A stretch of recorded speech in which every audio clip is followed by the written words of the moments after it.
Welcome back to Whiskey Provisioner. We're going to be talking to two instructors at the Wizard Academy. They are here for the Whiskey Somm Level 3. Yep. They are Level 4 Somms. I'm just a lowly Level 2 that still has to take his level 3, but a lot of our friends, and we've all become friends over the years, and it's all the conversations around whiskey and talking about whiskey. This is Theresa Smith. You are the Canadian Whiskey Smith. What are you doing in Alberta? Well, that's a philosophical question I'm not prepared to answer at this point. But basically, I was born there. Mm-hmm. But I like to work at festivals. I get to do some pouring in stores and such sometimes. Mm-hmm. And I like to do the occasional private event too. It's really about connecting people with whiskey, and that's just something that I find fun. And yes, I was born in Germany and raised in Canada and moved to Austin, Texas eventually. And this is where I met all of these people. Jason, what are you doing and where are you from? I live up in Detroit, Michigan. I am the founder of the Proof LLC. And created as a whiskey marketing event coordinator, consultant, and educator. And so I get to come down here and teach at Wizard Academy about 4 or 5 times a year, the various levels of the Whiskey Sommelier program, and it's just one of the funnest things I look forward to every year. One of the favorite things that I have coming here is that everyone has eclectic tastes, and they are bringing things from all over the world. It's not just the usual things that people are hunting for in the liquor store. It's a lot of world whiskeys, and I think you've got a world whiskey for us today. Absolutely. So this is a brand I became familiar with in the last year or so out of New Zealand, and this is Pokeno New Zealand single malt. And they are just doing an amazing thing, and thanks to Sam over at Impex Bev out of San Francisco area. The Impex Bev is doing an amazing thing as an importer for US to bring in international spirits, because they're finding these companies that are small and growing that they see something special in. And because of the work they're doing and helping and setting up tastings and virtual events and everything, I was able to find this whiskey that I never would have found this company otherwise, probably. Right. Wouldn't have known what I was looking at if I just saw it up on a shelf. And so we got to do a virtual tasting with them from New Zealand and go through their portfolio. And what they were doing was years beyond what you would expect a small craft place in a country that really doesn't have a whiskey culture. But they are doing some beautiful things. So we brought their one of their experimental series. This is the series number 2 called the Winter Malt. And this is a combination of 5 different malts, including a Manuka honey smoked malt, a toffee malt. They're doing a legacy malt, and I believe a chocolate malt as well on this one. And so it is also some of the most beautiful artwork on a whiskey box. That is really something I have ever noticed. And the packaging is a little more, but there we go. That's elaborate. One of the things I know about New Zealand, because we have a friend in New Zealand running a YouTube channel and a podcast, Jesse Wilson from Still It. It's legal to home distill in New Zealand. Yeah. That's pretty cool. The other thing that I was thinking when you mentioned Impex Beverage, if you're here in Texas, there is a liquor store called Specs that Impex Beverages deals with. So that would be one of those places to go looking for. Maybe you might be able to find. Yeah, I was actually at the one over on Brody, and they had a couple of bottles of Pocono up on the shelf, but it was over with the international ones. So it is one of those things, if you don't know what it is, you might just very well glance over it and not know. I think this is one that actually is brand new. We've got an importer that brings in things from like Taiwan. They've done some Australian, and I believe they had just sent out something about bringing in a New Zealand one. And when I saw that box, I'm pretty sure it's a Pokeno. Oh. So I'm thinking Alberta might even, maybe not this one, but. Yeah, there's a lot that's going on in Tasmania as well as Australia. So for those of you who are looking to explore further, I think that's a really great way to go. I remember when Starward first came to the United States, that was a wonderful exploration. I just saw in the liquor store Starward Lagavulin. So Starward in Lagavulin barrels. Ooh, that'd be nice. Yeah. Yeah, I think Australia and New Zealand are really doing this wonderful thing where they're finding ways to make whiskey in the Scottish and Irish style, but still find a way to make it their own. Still leaning into some of the great wine culture they have down there, Right. and leaning into being able to age things in barrels that no one else has access to enough. Doing the Manuka honey smoked Yeah. on this one in particular is being able to find something that is classically identifiable and recognizable so you're not pushing people too far, but also finding something that says this is us doing something that only we can do. So all of these different things that you mentioned, they are all types of malt, which means barley. Yep.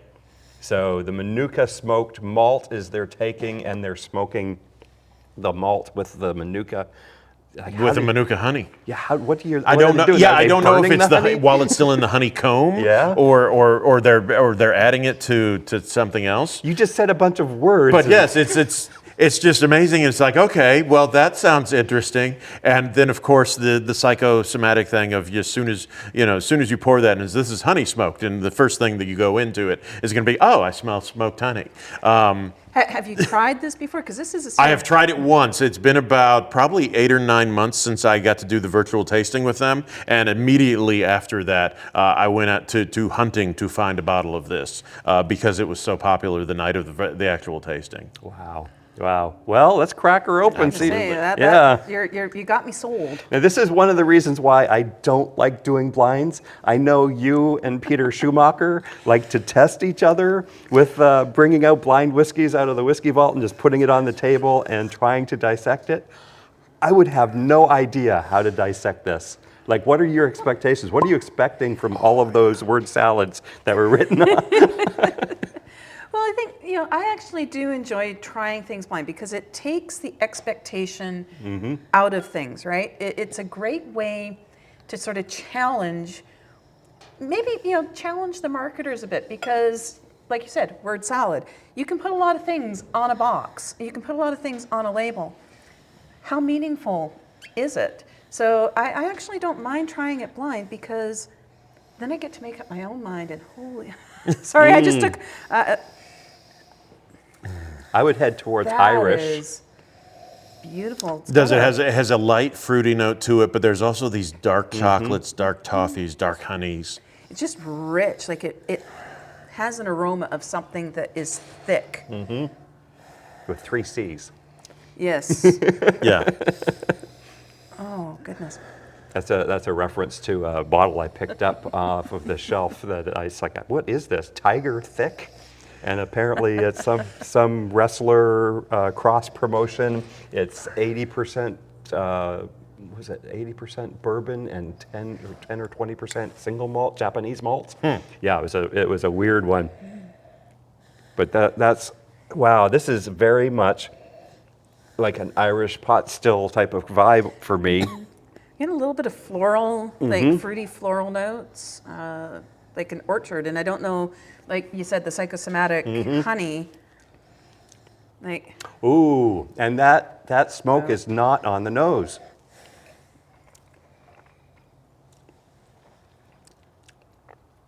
oh, that is different. But it's a light smoke. That's not a heavy smoke at all. And it's more akin to, so being in Texas, we're so used to the mesquite smoked whiskeys as opposed to a peated. And this is more along that lines of I'm getting more wood smoking. Yeah. As opposed to an earthy or not even a meaty. I'm almost getting more like a actual smoked grain. Yeah. Like when you get those squirrel breads that have all the toasted seeds and grains on top of them, and you even get them honey coated. This is reminding me of like one of those squirrel breads almost like that. It tastes like toasted grain with just a kiss of honey on it that's been baked and just Nuttiness is coming with that smoke. They're like partners. They're dancing together. almost like toasted sunflowers or One of the things I love about this property and being outdoors on a gorgeous day like this, where the wind comes through and I get extra tasting notes, but also somebody just started a fire. Somewhere off in the distance. So yeah. off in the distance, there is a fire that's coming through, wafting through as well. See, this is also, it's at 48%. So I mean, that is not It's not proof to the floor. small, but it's not overly intense. Like this is something, it's just rich and light and approachable. So even for somebody who's maybe like, well, I don't like peated, or I don't like smoked, or I don't like things that are too big, it packs a punch, but in a subtle way, if that makes any sense. I think this could easily this could survive being put on a rock. You could have this with food, and it'd go pair amazing with some food. It goes by with itself, and so they found this kind of Goldilocks with the proof, with the complexity, with the viscosity. Yeah. And there is like the nose is deceitful in the sense that so much of it is, I think, also caught up in a mixture of the proof and viscosity that it's holding onto the smoke, so it doesn't come off as this overly smoked thing. But immediately, as soon as you sip on it, you are taken by those flavors, that darkness that was a lot lighter on the nose. Well, because one of the things, when you said that there was a chocolate malt in this. A chocolate and a toffee. So, I don't know, have either of you had like just malt grains where you've tried different ones? Having had some of those chocolate and darker roasted malts, like that's what I'm really, like it's coming through, but it's balanced so nicely. It's almost like there's layers that are just opening. I've had some chocolate malt whiskeys that are just really, really thick and dense. I believe the most recent one was Andalusia chocolate malt, but I also had a chocolate malted rye from Hard Truth. So different flavors coming from that go into that range of chocolate, of course, but into coffee. I'm not really getting that here. If I am, it's like more on the background. It's subtle. Say, it's coming off the back palate, and as the finish lingers into like a dark chocolate, maybe with hints of a light roasted coffee. Now, one of the things you were talking about proof, and I was surprised when you mentioned the proof on this, because Australia and South Pacific and even, I believe, Iceland like to proof things down to like 35% or 70%. Yeah, bourbon in Australia, I know, just as one of those weird facts, can be proofed down to 37.5.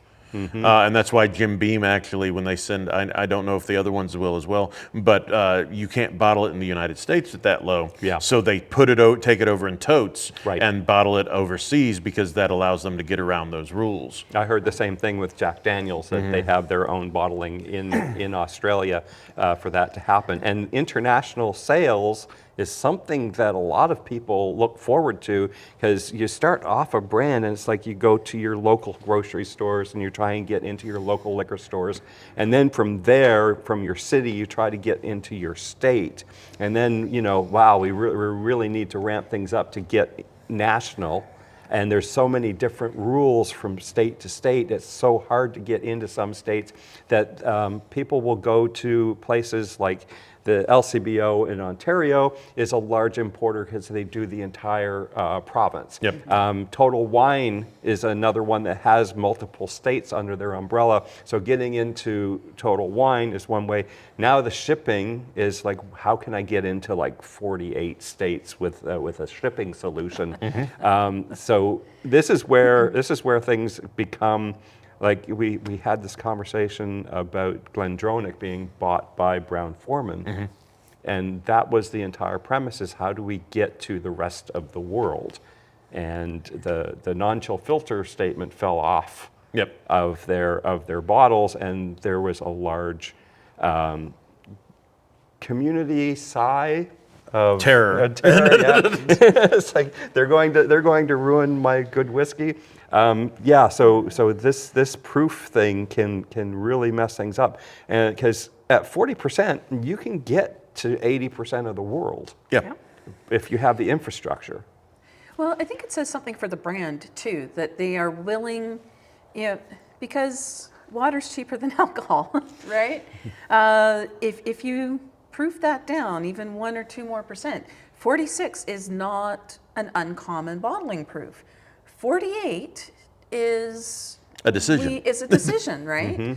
And I think it's a nice decision because this is still showing absolutely beautifully at that point. So I applaud that they know what they want and they're not afraid to put it out there. Yeah, everything that I've had from them, every decision they've made of, the sherry casks, they've got some beer casks, they've got some Australian wine casks, of different things they're doing. They're not trying to be the entry level whiskey. There are plenty of those already. Like we said, Jim and Jack are there. Yeah. Even though they're exports, they're available there. And if you want those that big mass market appeal, that's probably even harder to break into and be one of those of why they would ask for you instead of one of these well-knowns. So they're saying we're going to stand out and we're going to be someone who wants to explore, who wants to do it, and we're going to step into that what makes us special and what we care about, our own culture is that we're creating. What was the casking on this? Because I know that the emphasis was on the malts. Do we know if they were doing I any believe sort of it's bourbon barrel. It's all So for just- first and second refills. Okay, so they really did leave it for the grain to shine through, Yeah. which I think is a beautiful thing as well, because it's very easy for younger distilleries trying to get something to market. I love a good wine cask. I can appreciate the need to be able to produce something in 4 to 6 years that tastes really good, and you can get complexity by adding those different kinds of caskings. This has layers. This develops, it lingers, it's got so much happening, and they've driven that all through their grain distillation, and then they just have let the casks be the, just the backdrop for that. So again, applauding, they are making very deliberate choices, and it shows. Yeah, it reminds me of, in the Scotch world, it reminds me of something like a Glencadam, which is well known for using bourbon barrels because they want their malt to shine. Yeah. They use that as a mechanism for showing off how they do malting. The nose on this is. Hi, Irene. How you doing? That's one of the things. The nose has actually evolved on this as this has opened up. Hi, Irene.